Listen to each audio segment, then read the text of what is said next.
Bismillah. Assalamualaikum warahmatullahi wabarakatuh. Innal hamdalillah nahmaduhu wa nasta'inuhu wa nastahdihi wa na'udzu billahi min syururi anfusina wa min sayyiati a'malina.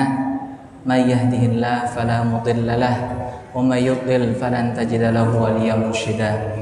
Asyhadu an la ilaha illallah wa asyhadu anna sayyidana Muhammadan abduhu wa rasuluh wa safiyuhu min khalqihi wa habibuh ballagha risalah wa addal amanah wa nasahal ummah fakashafallahu bil ghummah tarakana 'alal mahajjatil bayda lailuha kanahariha la yazigu anha illa halik. Allahumma shalli ala sayyidina Muhammadin wa ala ali sayyidina Muhammadin. Amma ba'du. Baiklah, kami di sini mencoba untuk meneruskan apa yang Ustaz Aska sudah sampaikan. Namun sebelum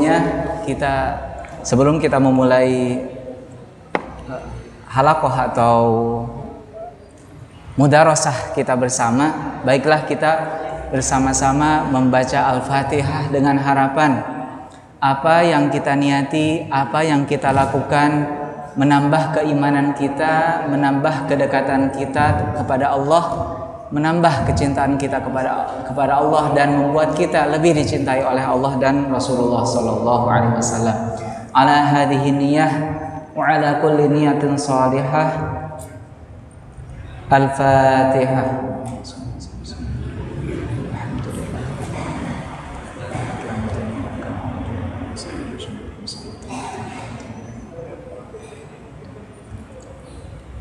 Baiklah hadirin semua yang dimuliakan oleh Allah. Sebelumnya beliau dalam kitab Bidayatul Hidayah yang dikarang oleh Al-Imamuna Al-Imam Ghazali, Muhammad bin Muhammad Al-Ghazali yang wafat tahun 505, kita disuruh untuk menjaga anggota tubuh kita ya, dalam rangka as-siyam. As-siyam menurut bahasa adalah al-imsak. Namun sebelum itu kita patut mengingat kembali bahwa yang dikarang oleh Al-Imam Ghazali ini bukan dalam kajian fikih, akan tetapi lebih dari fikih adalah tazkiyatun nafs. Allah berfirman, kama arsalna fikum rasulan minkum yatlu alaikum ayatina, bahwa fungsi dari Rasulullah sallallahu alaihi wasallam itu bukan hanya membacakan Al-Qur'an saja. Yatlu alaikum ayatina wa yuzakkikum. Ya, wa yuzakkikum, yaitu tazkiyatun nafs. Apa itu tazkiyatun nafs? Yaitu tazkiyatun nafs mensucikan diri kita, bukan hanya yang zahir saja, karena amalan al-ittiba mengikuti Rasulullah sallallahu alaihi wasallam bukan hanya zahir saja.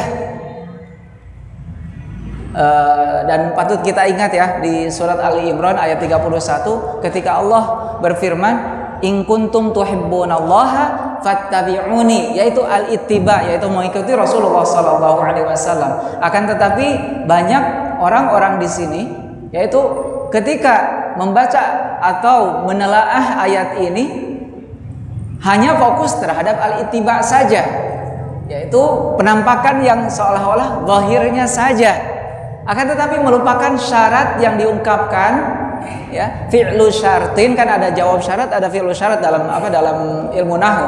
Fi'lu syartinnya apa di sini? Ya mahabbatullah, in kuntum tuhibbunallah. Kita mencintai Allah, kita mencintai Rasulullah. Nah, bagaimana media untuk mencintai Allah dan Rasulullah sallallahu alaihi wasallam? Satu-satunya media, kata Imam Ali, yaitu adalah mengenal beliau, mengenal Rasulullah sallallahu alaihi wasallam dan mengenal Allah. Dan ini salah satu medianya yang ditulis oleh Al-Imam Ghazali, yaitu Bidayatul Hidayah. Jadi beliau bukan hanya untuk kitab ini bukan menerangkan tentang kajian fikih, akan tetapi lebih ke tazkiyatun nafs. Bagaimana kita memberikan ruh kepada amal-amal kita, bagaimana kita memberikan ruh pada sholat kita, bagaimana kita memberikan ruh pada haji dan zakat kita, dan juga pada puasa kita. Baiklah, langsung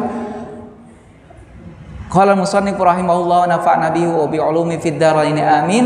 Wa ammal lisanu, Ya, Imam Ghazali mengatakan di sini menahan diri yaitu puasa itu wa amal lisanu. Dan apa lisan? Lidah kita ya. Lidah sebagai syarat. Rasulullah SAW berfirman bahwa sebagai seorang muslim, salah satu karakter seorang muslim adalah apa? Al-muslimu man salimal muslimuna min yadihi wa damih.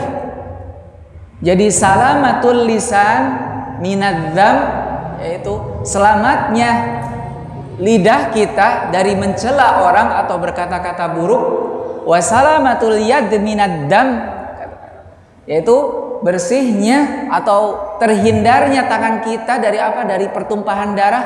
Wasalamatul qalbi minal ham, yaitu bersihnya hati kita dari segenap kesusahan dan lain sebagainya.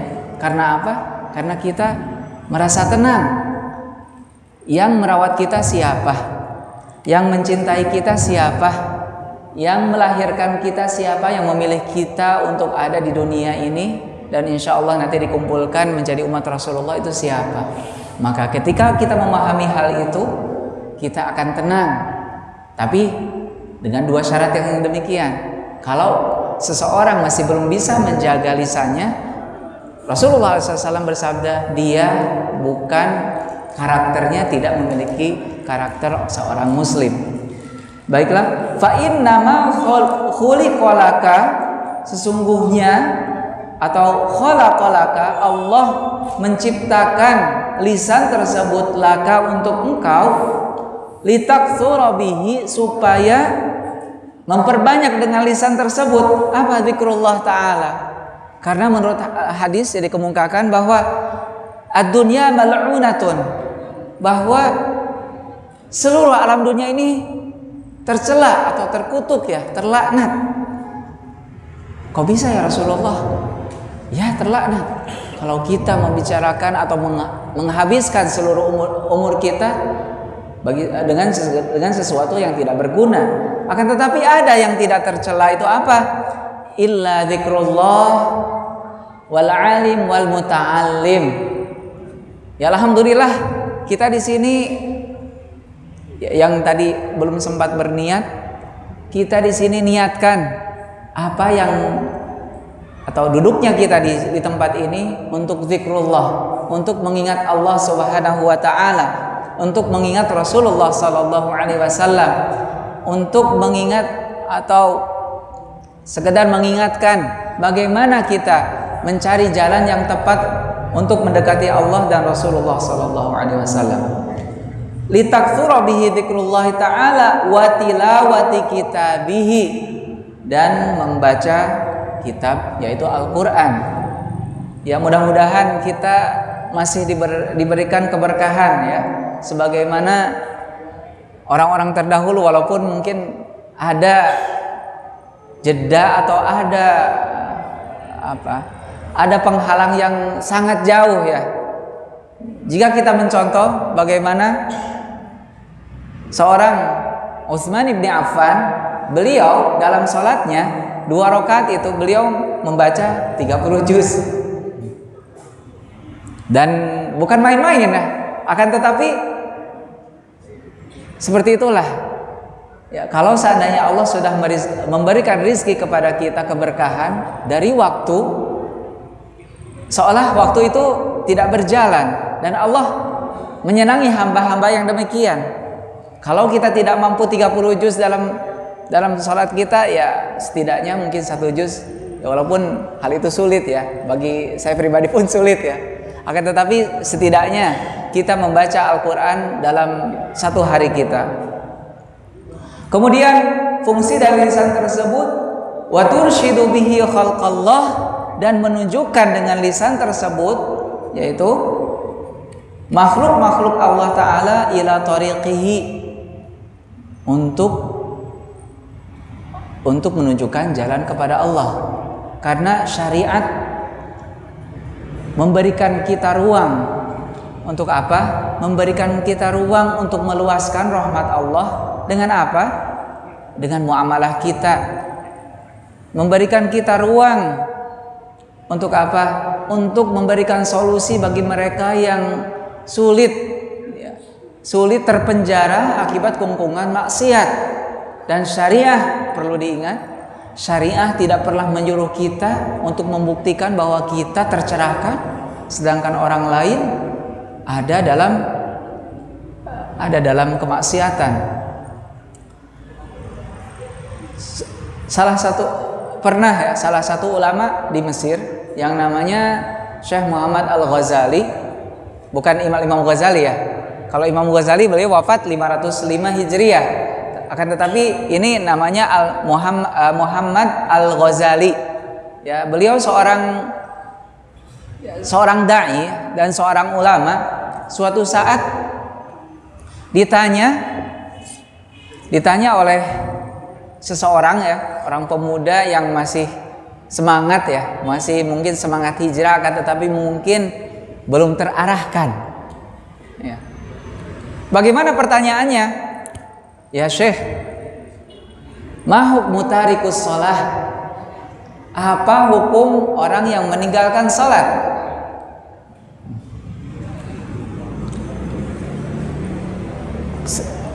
Tampaknya pemuda ini sepertinya di dalam hatinya sudah ada jawaban.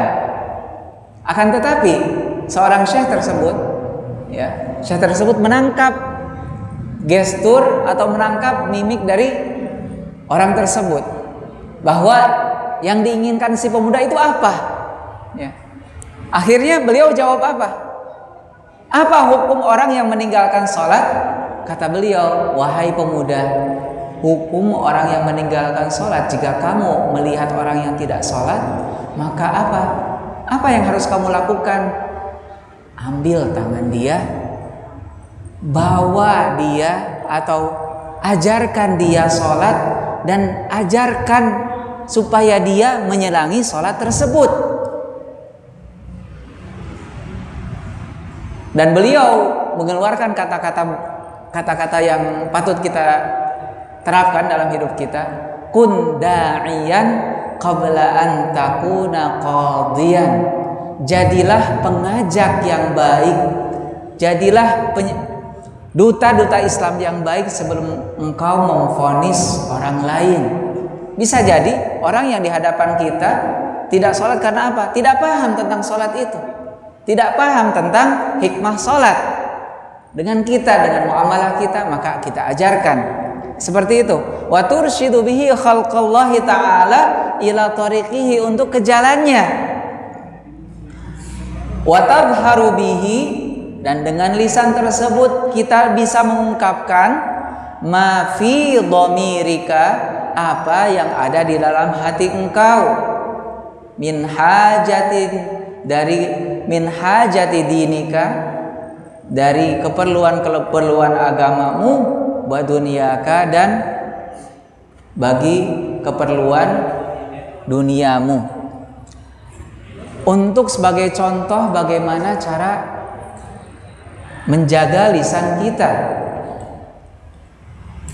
Dan ini sering saya ungkapkan, bagaimana orang-orang yang terdahulu, orang-orang yang menyaksikan Rasulullah SAW, ya, karena Rasulullah SAW sebagai sumber dari tazkiyah. Orang hanya melihat Rasulullah saja, orang bisa beriman, gitu. Ya, bagaimana ada yang bisa menggambarkan Rasulullah SAW? Karena kalau menggambarkan Rasulullah itu tidak akan habis, ya. Bagaimana beliau, ketika lisan beliau, ya, kita contohkan.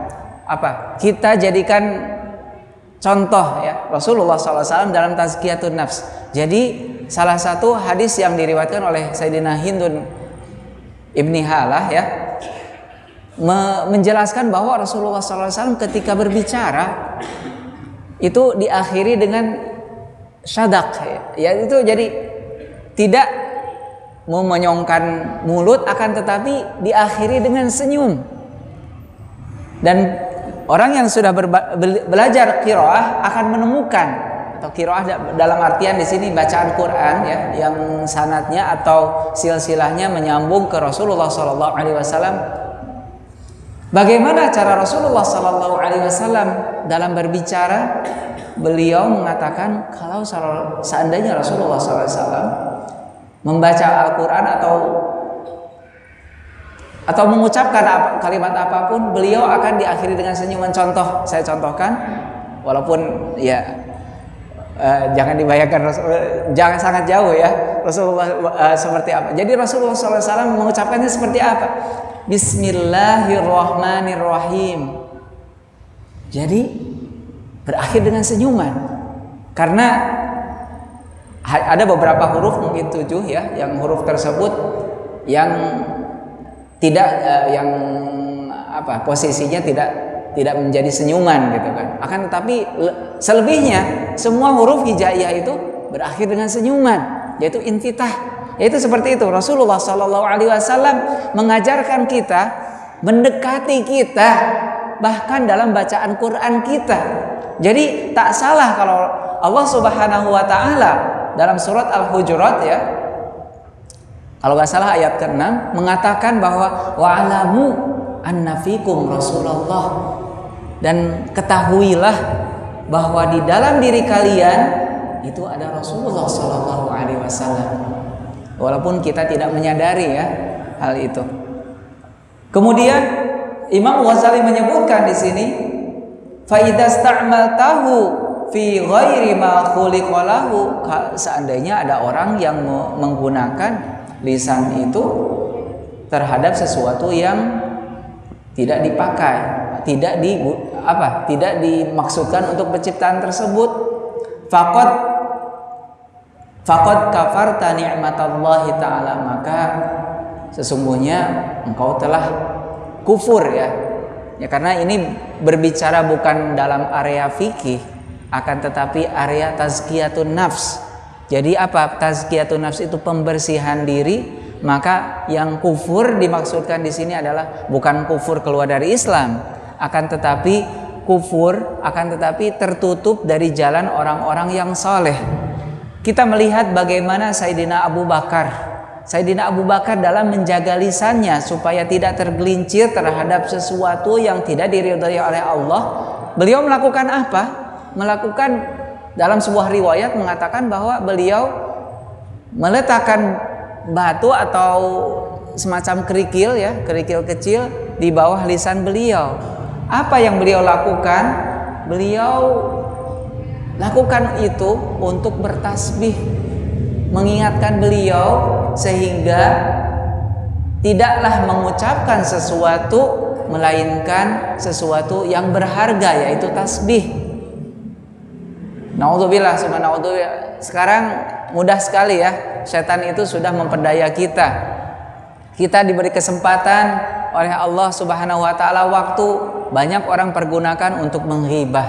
Kita diberi kesempatan oleh Allah yang seharusnya kita pergunakan untuk membaca Al-Qur'an, dipergunakan untuk membicarakan hal-hal yang sama sekali tidak akan memberikan kita faidah di akhirat kita. Kita kuat membicarakan bola sampai 3 jam, akan tetapi sangat berat ya untuk membaca Al-Quran walaupun 10 menit.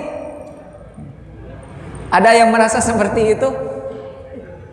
Ya, memang seperti itu ya. Masih seperti itu tingkatan dari hawa nafsu.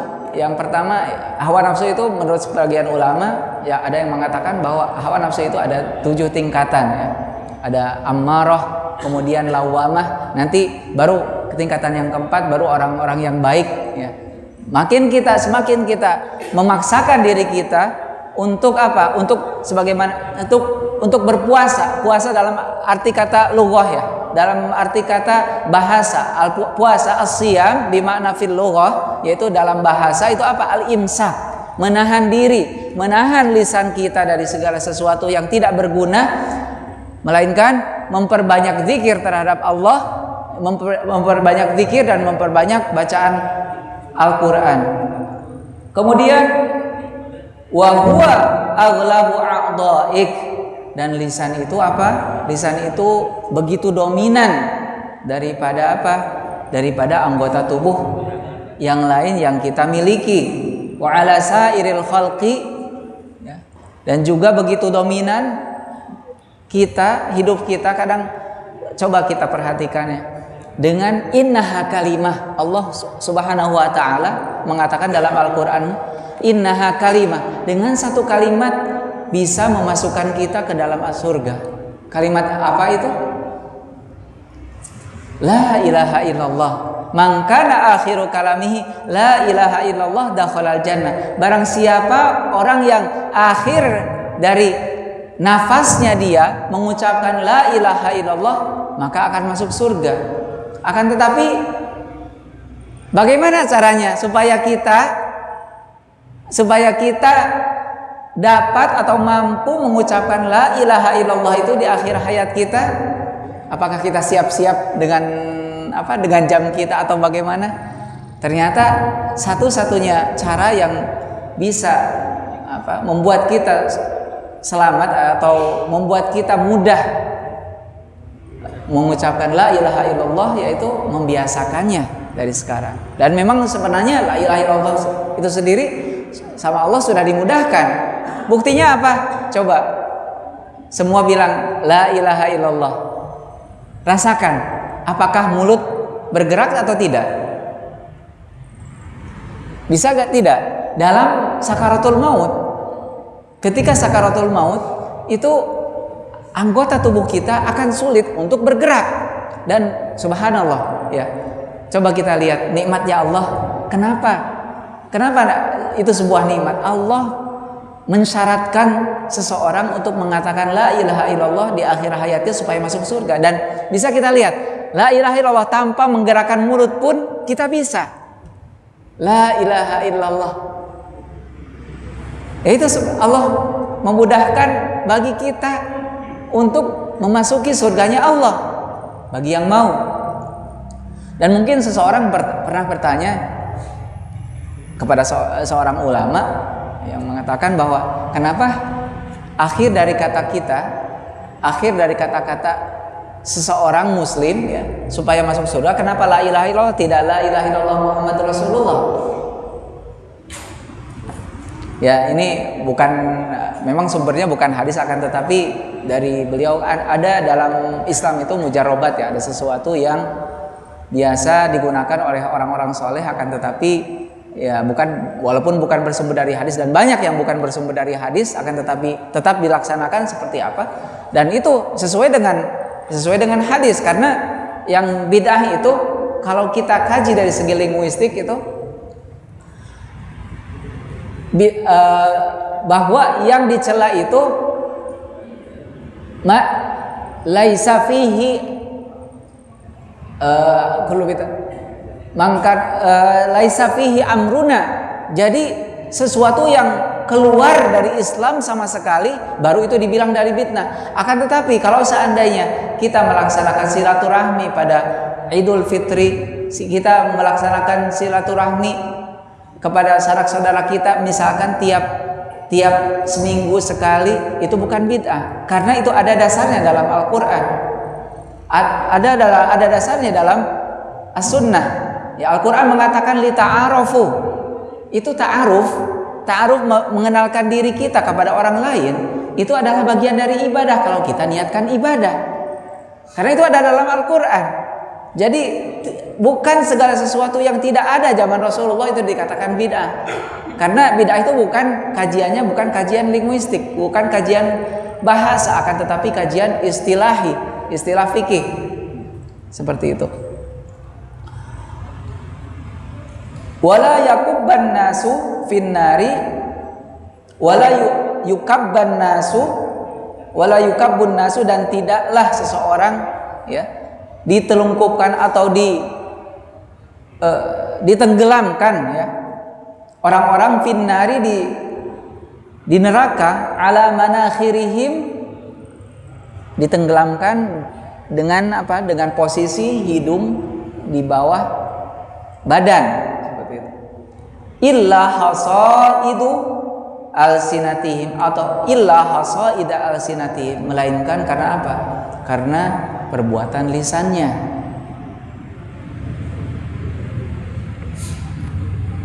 Hadirin yang dimuliakan oleh Allah,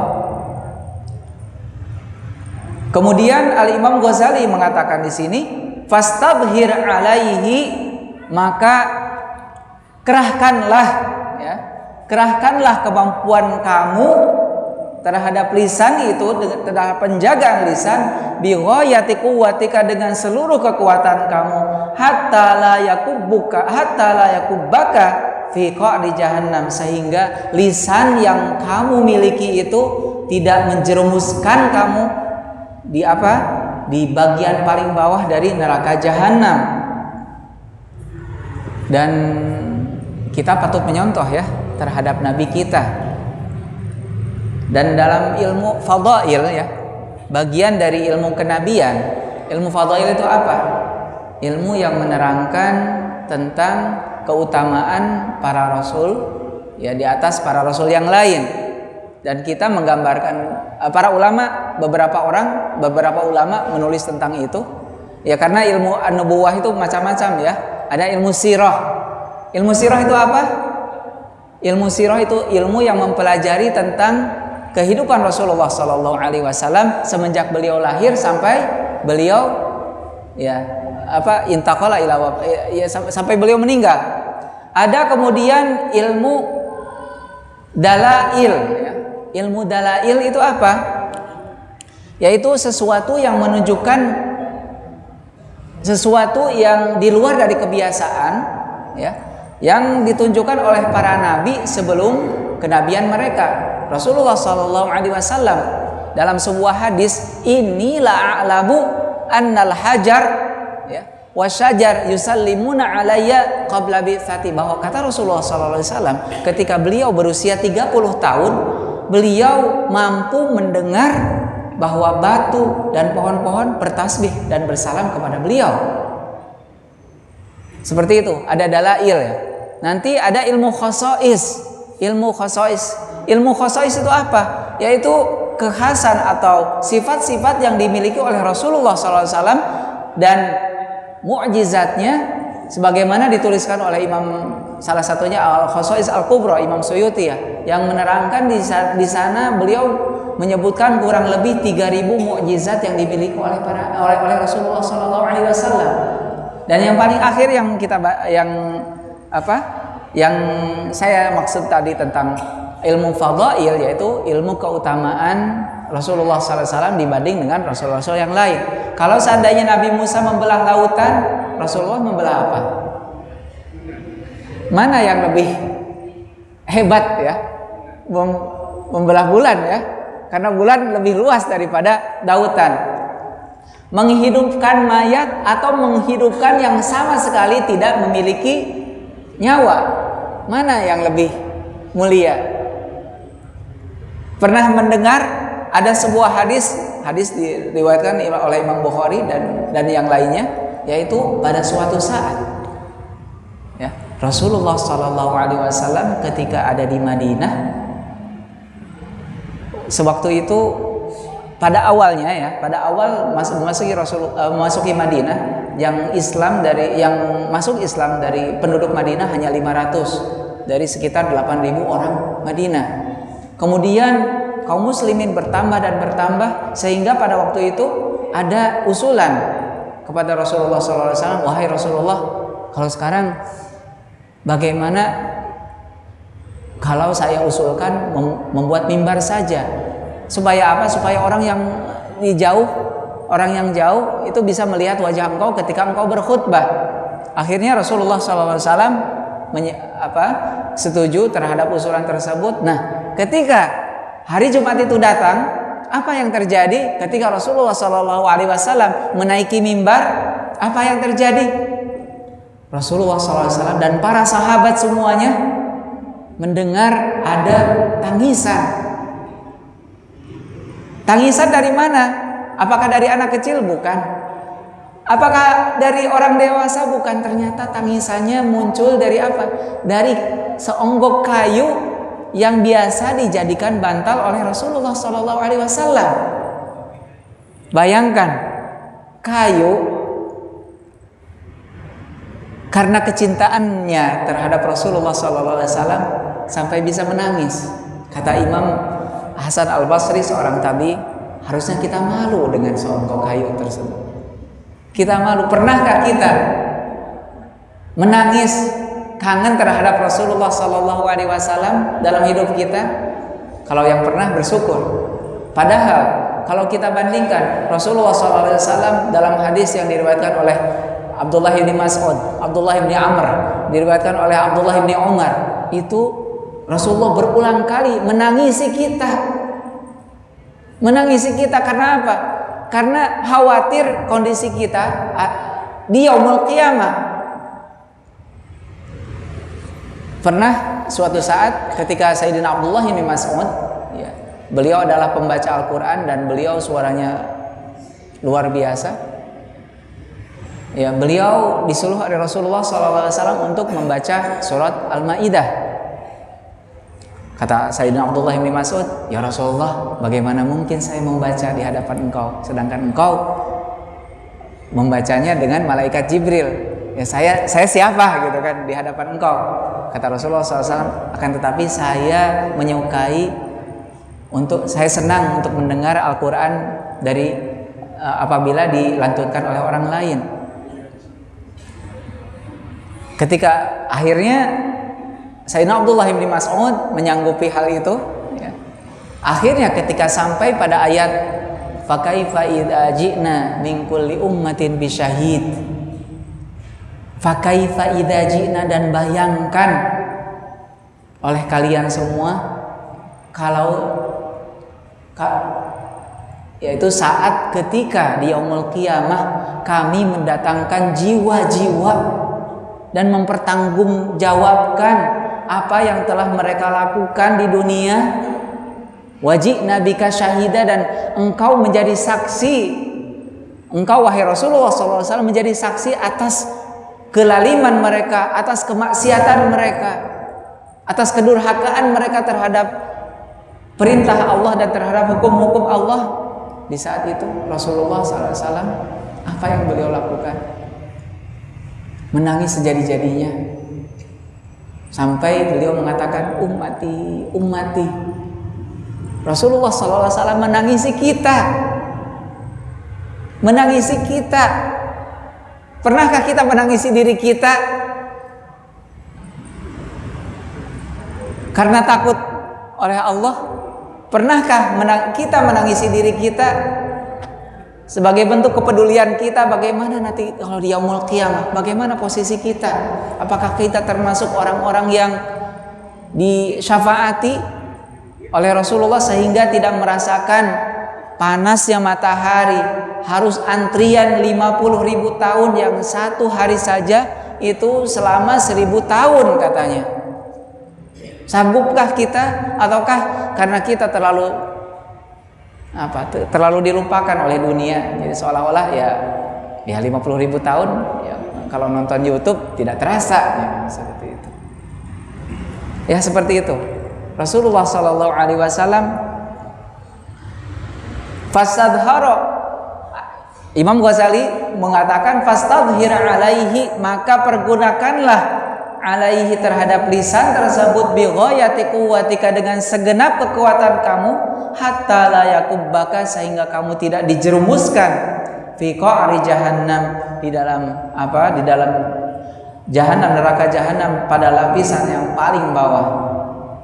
Fafil khobari, dan juga dalam sebuah hadis mengatakan innar rajula, bahwa ada seorang laki-laki la yatakallamu, sesungguhnya telah, atau la yatakallamu ya di sini, yaitu mengatakan bil kalimati, dengan sebuah kalimat, liyadhaka biha ashabahu, supaya orang-orang lainnya apa? Orang-orang lainnya tertawa, ya.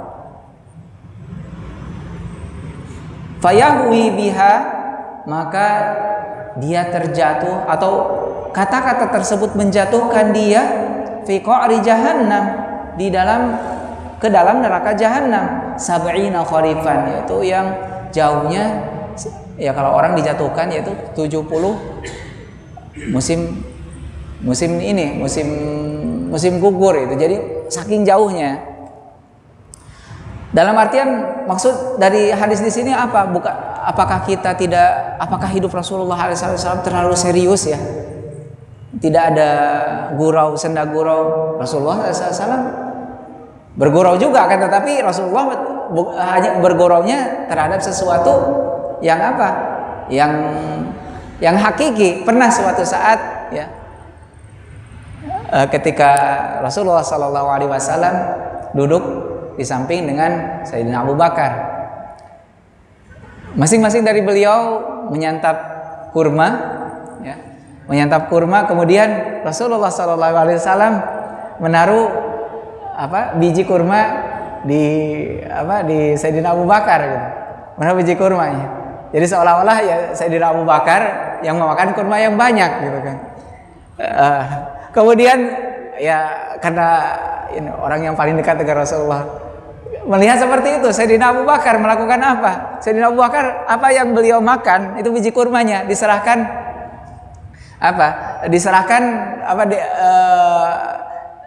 kepada Rasulullah SAW. Kemudian Rasulullah membalikan lagi kepada Sayyidina Abu Bakar sehingga apa? Sehingga seluruh biji kurmanya ada di Sayyidina Abu Bakar. Kata Rasulullah, Masya Allah ya, kamu mau makan semuanya. Kemudian Sayyidina Abu Bakar membalikan lagi biji-biji kurma itu dibalikan lagi kepada Rasulullah. Kemudian Rasulullah berkata apa? Masya Allah, kamu mau makan kurma dengan biji-bijinya, wahai Abu Bakar. Seperti itu. Guraunya itu apa? Guraunya itu sesuatu yang bukan sesuatu yang sia-sia. Dan pernah suatu saat Rasulullah SAW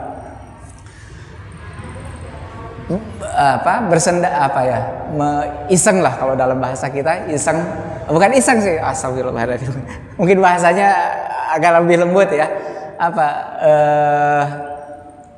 mencoba menghibur seorang yang wanita tua yang mengatakan, ya Rasulullah SAW, apakah saya akan masuk surga? Kamu orang tua mah gak pernah masuk surga katanya. Ya Allah, sampai nangis kan, sampai mau nangis itu orang tertentu. Ya, ketika kita masuk surga, usia kita kira-kira nanti semuanya yang walaupun yang sudah tua ya, tapi di sini tidak terlihat tua ya, semuanya hanya yang paling tua pun di sini hanya usianya masih 50 nih kayaknya. Ya seperti itu. Yang kita masuk surga semuanya itu usia kita itu sekitar 33. Dan Rasulullah SAW sangat mencintai salah satu sahabat yang namanya Nuaiman. Nuaiman itu adalah orang yang paling lucu ya, salah satu yang paling lucu di hadapan para sahabat, dan kelakuannya itu membuat para sahabat yang lain tertawa. Dan seperti itu Rasulullah SAW. Dan Rasulullah ketika bergabung dengan sahabatnya, orang lain yang melihat Rasulullah SAW tidak akan melihat perbedaan antara beliau dengan para sahabat. Karena ketika Rasulullah SAW duduk bareng dengan sahabat, beliau akan berperilaku sama seperti para sahabat. Jadi tidak terlihat spesial. Seperti itu Rasulullah SAW mengajarkan kepada kita.